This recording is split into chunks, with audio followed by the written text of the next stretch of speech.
కింద బుడపూరం నుంచి పెద్దోళ్ళు అంటారు. మాకు తెలివ ఏ బిజినెస్ మ్యాన్ నాకు తెలిసిన వాళ్ళు కొంచెం ఫ్యాక్టరీ దగ్గర ఆడడం ఉద్యోగస్తులు అన్న మార్గం కూడా రాలంటే ఎందుకు అంటే ఈ గవర్నమెంట్ వశపొందలేదు దగ్గర అడగొట్టలేదు దండం పెడతాం పైసలు ఇస్తాం మీకు మస్తు పైసలు ఇస్తాం కొనుండి అవసరం అప్పుడు ఎమ్మెల్యేలు కానీ ఉద్యోగం దీన్ని ఉస్తే దరిద్రం ఇది దీన్ని మొత్తం కథపట్టిదని ఎంతో మంది అంటున్నారు. బిల్డర్స్ అంటారు, ఇండస్ట్రియలిస్టులు అంటారు, మీ ఖర్చు ఎంత పెట్టుకుంటారు, ఏ ఎమ్మెల్యేలు ఏం చేసుకుంటారు మీరు చేసుకోరు అనే కాడికి వచ్చిందంటే మీరు అర్థం చేసుకోవాలి. ఎంత దుర్మార్గమైన కింద బుడపూరం నుంచి పెద్దోళ్ళు అంటారు.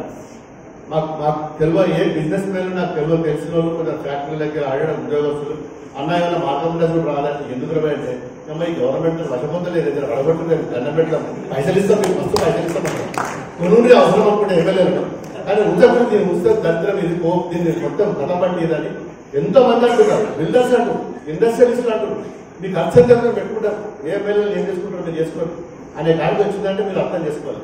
ఎంత దుర్మార్గమైన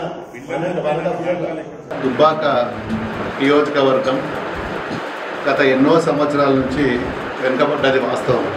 గతంలో మా ప్రభుత్వం ఉన్నప్పుడు కూడా మరి సరి అయిన నిధులు రాలేదు. ఇది జగమెరిగిన సత్యం. గౌరవ ముఖ్యమంత్రి గారు రేవంత్ రెడ్డి గారిని కూడా నేను డైరెక్ట్ కూర్చొని 1 to 1 ఒక అర్ధగంట సేపు కూర్చొని సమస్యలన్నిటి మీద కూడా చెప్పడం జరిగింది. మరి ఆయన సానుకూలంగా స్పందించిండు. ఖచ్చితంగా నియోజకవర్గంలో నేను మీకు ఏం కావాలనో మరి నేను నిధులు కానీ ఇంకేదైనా డెవలప్మెంట్కి సంబంధించిన ఇష్యూస్ మీద వస్తే ఖచ్చితంగా ఇస్తాను మాట ఇచ్చిండు. మరి ఇప్పటికైతే మరి స్కిల్ యూనివర్సిటీ అని ఒకటి, ఇంటిగ్రేటెడ్ హాస్టల్స్ మీద, ఎడ్యుకేషన్ మీద కూడా 2 కొత్తగా స్కీమ్లు వచ్చినాయి. మరి దాంట్లో నాకు 2 కావాలంటే మరి ఇస్తా అని చెప్పి హామీ ఇచ్చిండు.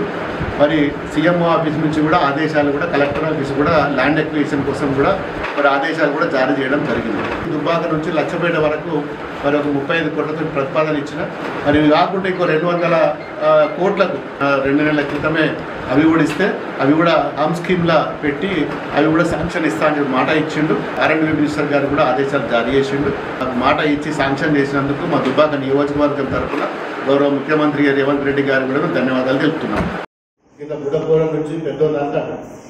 మాకు తెలివ ఏ బిజినెస్ మ్యాన్ నాకు తెలిసిన వాళ్ళు కొంచెం ఫ్యాక్టరీ దగ్గర ఆడడం ఉద్యోగస్తులు అన్న మార్గం కూడా రాలంటే ఎందుకు అంటే ఈ గవర్నమెంట్ వశపొందలేదు దగ్గర అడగొట్టలేదు దండం పెడతాం పైసలు ఇస్తాం మీకు మస్తు పైసలు ఇస్తాం కొనుండి అవసరం అప్పుడు ఎమ్మెల్యేలు కానీ ఉద్యోగం దీన్ని ఉస్తే దరిద్రం ఇది దీన్ని మొత్తం కథపట్టిదని ఎంతో మంది అంటున్నారు. బిల్డర్స్ అంటారు, ఇండస్ట్రియలిస్టులు అంటారు, మీ ఖర్చు ఎంత పెట్టుకుంటారు, ఏ ఎమ్మెల్యేలు ఏం చేసుకుంటారు మీరు చేసుకోరు అనే కాడికి వచ్చిందంటే మీరు అర్థం చేసుకోవాలి.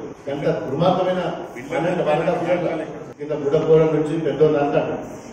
మాకు తెలివ ఏ బిజినెస్ మ్యాన్ నాకు తెలిసిన వాళ్ళు కొంచెం ఫ్యాక్టరీ దగ్గర ఆడడం ఉద్యోగస్తులు అన్న మార్గం కూడా రాలంటే ఎందుకు అంటే ఈ గవర్నమెంట్ వశపొందలేదు దగ్గర అడగొట్టలేదు దండం పెడతాం పైసలు ఇస్తాం మీకు మస్తు పైసలు ఇస్తాం కొనుండి అవసరం అప్పుడు ఎమ్మెల్యేలు కానీ ఉద్యోగం దీన్ని ఉస్తే దరిద్రం ఇది దీన్ని మొత్తం కథపట్టిదని ఎంతో మంది అంటున్నారు. బిల్డర్స్ అంటారు, ఇండస్ట్రియలిస్టులు అంటారు, మీ ఖర్చు ఎంత పెట్టుకుంటారు, ఏ ఎమ్మెల్యేలు ఏం చేసుకుంటారు మీరు చేసుకోరు అనే కాడికి వచ్చిందంటే మీరు అర్థం చేసుకోవాలి. ఎంత దుర్మార్గమైన దుబ్బాక నియోజకవర్గం గత ఎన్నో సంవత్సరాల నుంచి వెనుకబడ్డది వాస్తవం. గతంలో మా ప్రభుత్వం ఉన్నప్పుడు కూడా మరి సరి అయిన నిధులు రాలేదు. ఇది జగమెరిగిన సత్యం. గౌరవ ముఖ్యమంత్రి గారు రేవంత్ రెడ్డి గారిని కూడా నేను డైరెక్ట్ కూర్చొని 1 to 1 ఒక అర్ధగంట సేపు కూర్చొని సమస్యలన్నిటి మీద కూడా చెప్పడం జరిగింది. మరి ఆయన సానుకూలంగా స్పందించిండు. ఖచ్చితంగా నియోజకవర్గంలో నేను మీకు ఏం కావాలనో మరి నేను నిధులు కానీ ఇంకేదైనా డెవలప్మెంట్కి సంబంధించిన ఇష్యూస్ మీద వస్తే ఖచ్చితంగా ఇస్తాను మాట ఇచ్చిండు. మరి ఇప్పటికైతే మరి స్కిల్ యూనివర్సిటీ అని ఒకటి, ఇంటిగ్రేటెడ్ హాస్టల్స్ మీద, ఎడ్యుకేషన్ మీద కూడా 2 కొత్తగా స్కీమ్లు వచ్చినాయి. మరి దాంట్లో నాకు 2 కావాలంటే మరి ఇస్తా అని చెప్పి హామీ ఇచ్చిండు. మరి సీఎంఓ ఆఫీస్ నుంచి కూడా ఆదేశాలు కూడా, కలెక్టర్ ఆఫీస్ కూడా ల్యాండ్ ఎక్విజిషన్ కోసం కూడా మరి ఆదేశాలు కూడా జారీ చేయడం జరిగింది. దుబ్బాక నుంచి లక్షపేట వరకు మరి ఒక 35 కోట్లతో ప్రతిపాదన ఇచ్చిన. మరి ఇవి కాకుండా ఇంకో 200 కోట్లకు 2 నెలల క్రితమే అవి కూడా ఇస్తే అవి కూడా హామ్ స్కీమ్లా పెట్టి అవి కూడా శాంక్షన్ ఇస్తా అని మాట ఇచ్చిండు. రెవెన్యూ మినిస్టర్ గారు కూడా ఆదేశాలు జారీ చేసిండు. మాట ఇచ్చి శాంక్షన్ చేసినందుకు మా దుబ్బాక నియోజకవర్గం తరఫున గౌరవ ముఖ్యమంత్రి రేవంత్ రెడ్డి గారు కూడా ధన్యవాదాలు తెలుపుతున్నాం.